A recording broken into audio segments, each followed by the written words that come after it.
দাম বলে।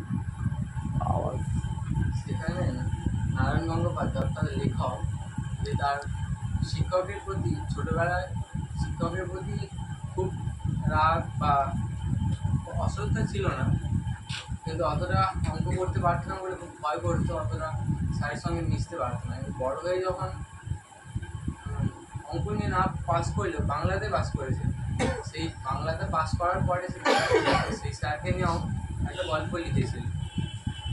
ঘটনাক্রমে সেই স্যার কাগজের লেখাটা স্যার পায় এবং একটা অনুষ্ঠানে বক্তৃতা দিতে গিয়ে স্যার সেখানে গিয়েছিলেন।